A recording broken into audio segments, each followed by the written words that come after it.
Okay, so here's how it started.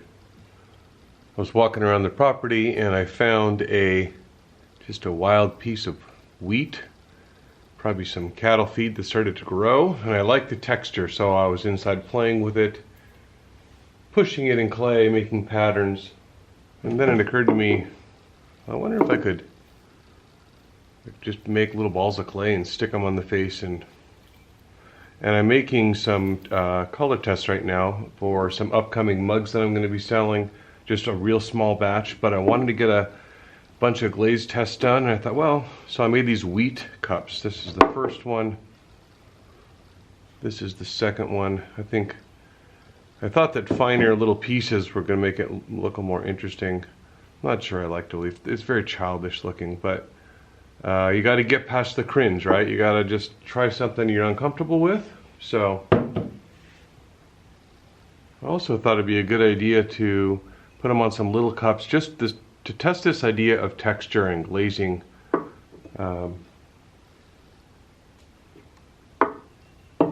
And I started to make these flowers just by using 12 petals and then 12 petals on the gaps, and then 10 and whatever, 6, 7 in the middle.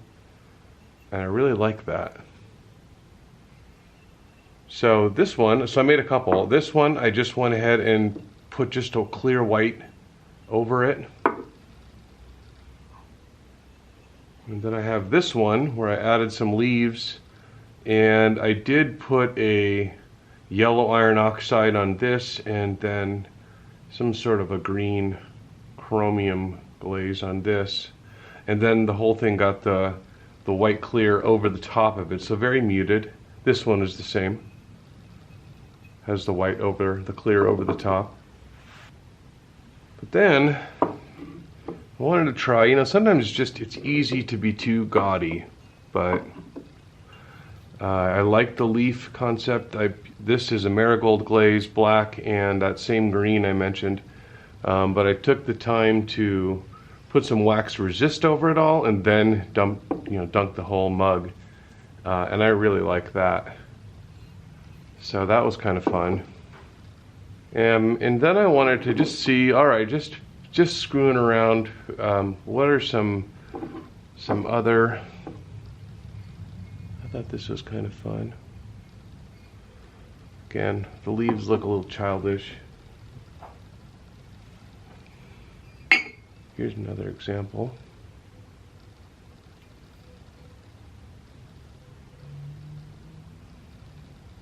Kind of like that one. I also tried kind of making the flowers a different shape by kind of rolling them up, almost like this. Just wanted to stick it in the kiln and just see how the glaze broke on it. Not sure I like it or what I would use a rose for, but that kind of led me to kind of do it in a small scale. You can see these, I had to kind of cut them off when I stuck them on the mug. So yeah, I thought this was a really fun experiment.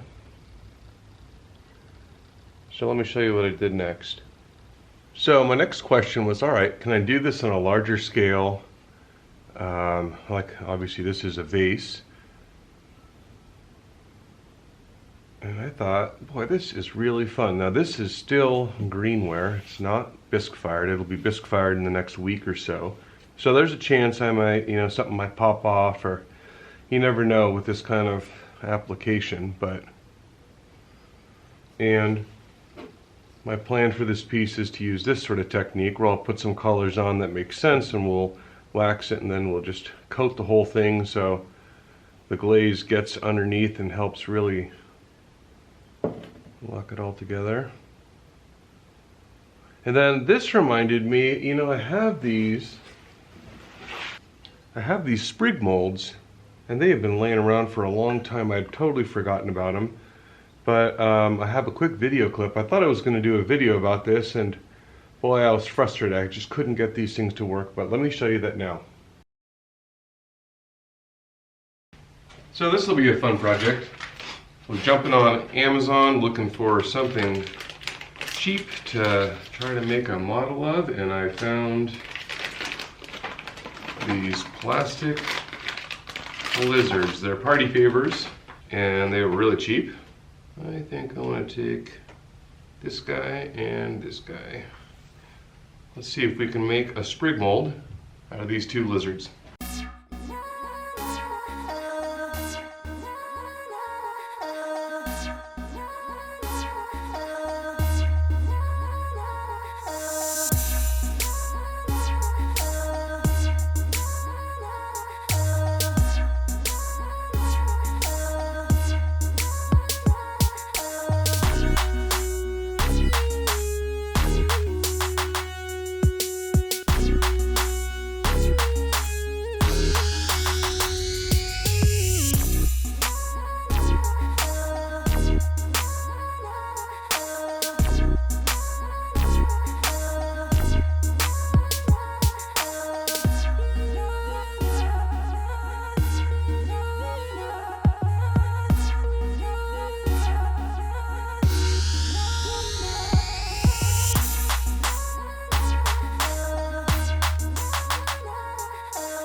But what I realized really quickly was that even though you could kind of fill this whole thing up, and great, now you got this lizard that you can't touch or you ruin any of the details, and trying to cut it off of the wad of clay with an X-Acto knife and then it would break. It was really frustrating, and that's why I set these aside. But what I realized is, you really don't need to get the whole thing. What you need is the head to the tail. Get that out, and then you can kind of hand build. You can use the texture, or I was picking it up, or just hand building it. The feet on these are not the best, but yeah, just trying to kind of push in and pull out and just get the main form for the head, and the rest is just hand building. But these ended up being useful after all. So let me show you what I've been making. So I wanted to start on something small, and you can see it turned out fairly good. The head is kind of a weird shape, and just to screwing around the legs, the head, the tail, there was almost no pattern left, and so that's just stippling with a dry bristle brush, just to kind of put some texture on it so it didn't look smooth. And this is not bisque fired yet. But yeah, I like the concept of something rough, it looks like it's sitting on a brick, and don't look close, it'll be all glazed up, it'll be a different color. But just at first glance, I think that's kind of exciting. You don't really expect to see it there. So let me show you what else I made. So realistically, it makes more sense to see a lizard outside, and these are going to be on outdoor pots. I don't know, I think these look really cool. My hands and feet work pretty weak.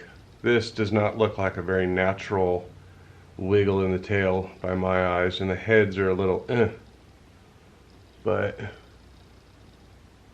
I think that's really fun. Let me show you what else I made.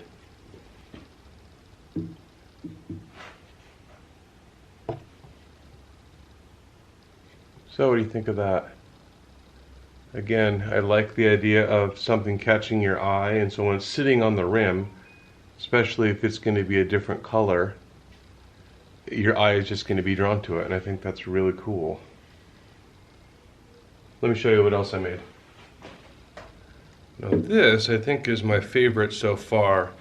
Crackle pot for extra texture. And then we got ourselves a lizard and a vine growing up. What do you think of that?